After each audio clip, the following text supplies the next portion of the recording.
नमस्कार बच्चों, मैं आज आपको हिंदी में फूटा घड़ा कहानी बताने जा रही हूँ। फूटा मतलब टूटा हुआ। बहुत समय पहले की बात है। किसी गांव में एक किसान रहता था। किसान का मतलब है जो खेतों में काम करता है। वे रोज भोर होता है सुबह उठकर दूर झरनों से स्वच्छ पानी लेने जाया करता था। स्वच्छ होता है साफ। इस काम के वे अपने साथ 2 बड़े घड़े ले जाया जाता था, जिन्हें वो डंडे में बांधकर अपने कंधे पर दोनों ओर लटका लेता था। उनमें से एक घड़ा कहीं से टूटा हुआ था और दूसरा जो था वो एकदम सही था। इस वजह से रोज घर पहुंचते पहुंचते किसान के पास 1.5 घड़ा पानी ही बच पाता था। 1.5 घड़ा मतलब एक पूरा और दूसरा आधा। ऐसा 2 सालों से चल रहा था। सही घड़े को इस बात का घमंड था। घमंड होता है अभिमान कि वो पूरा पानी घर पहुंचाता है और उसके अंदर कोई भी कमी नहीं है। वहीं दूसरी तरफ जो टूटा हुआ घड़ा था, इस बात से शर्मिंदा रहता था। शर्मिंदा मतलब शर्म से झुका हुआ कि वो आधा पानी ही घर तक पहुंचा पाता है और किसान की जो मेहनत है वो सारी की सारी क्या चली जाती है, बेकार चली जाती है। फूटा घड़ा ये सब सोचकर परेशान रहने लगा और एक दिन उससे रहा नहीं गया।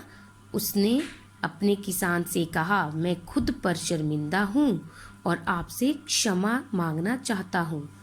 क्षमा मतलब माफ़ी मांगना। तो किसान ने कहा, तुम किस बात से शर्मिंदा हो?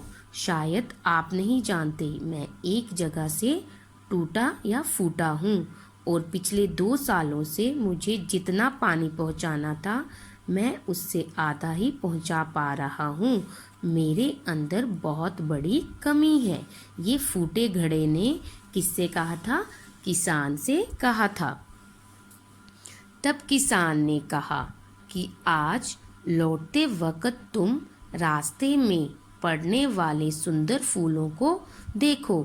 घड़े ने वैसा ही किया। वे आते समय सुंदर फूलों को देखता आया। ऐसा करते हुए उसकी उदासी जो थी वो दूर हो गई। तो घर पहुंचते उसका पानी आधा रह गया था। किसान बोला, शायद तुमने ध्यान नहीं दिया। पूरे रास्ते में जितना भी फूल थे वो किसकी तरफ थे?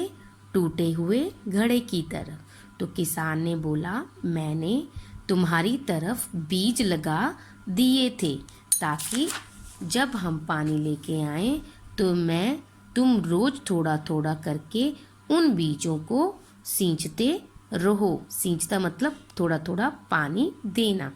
आज तुम्हारी वजह से मैं इन फूलों को भगवान को अर्पित कर पाता हूँ। ये किसान ने टूटे घड़े से कहा। किसान ने क्या किया था? जहाँ से वो पानी लेके आता था रास्ते में क्या लगा दिए थे?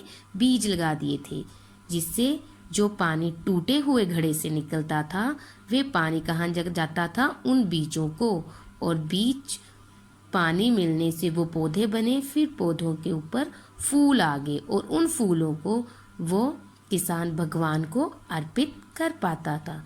तो बच्चों, आज हमें इस कहानी से ये शिक्षा मिलती है कि हम सभी के अंदर कोई ना कोई कमी तो होती है, पर ये कमियां हमें अनोखा ही बनाती हैं। तो हमें भी हर किसी को जैसा है वैसे ही स्वीकार करना चाहिए। अगर ऐसा करेंगे तो जो टूटा हुआ घड़ा था या फूटा हुआ घड़ा भी हमें अच्छा लगने लगेगा। तो बच्चों, हमें सभी की जैसे हैं वैसे ही स्वीकार करना चाहिए, चाहे किसी में कोई भी कमी हो, क्योंकि कमियां क्या बनाती हैं? हमें अनोखा बनाती हैं। और हमें जैसा है वैसे ही स्वीकार करना चाहिए, जिससे कि जिनमें कमियां होती हैं वो बाद में हमें वो व्यक्ति भी मूल्यवान लगता है। जैसे किसान को टूटा हुआ घड़ा भी बाद में अच्छा लगने लगा और वो भी मूल्यवान लगने लगा। धन्यवाद।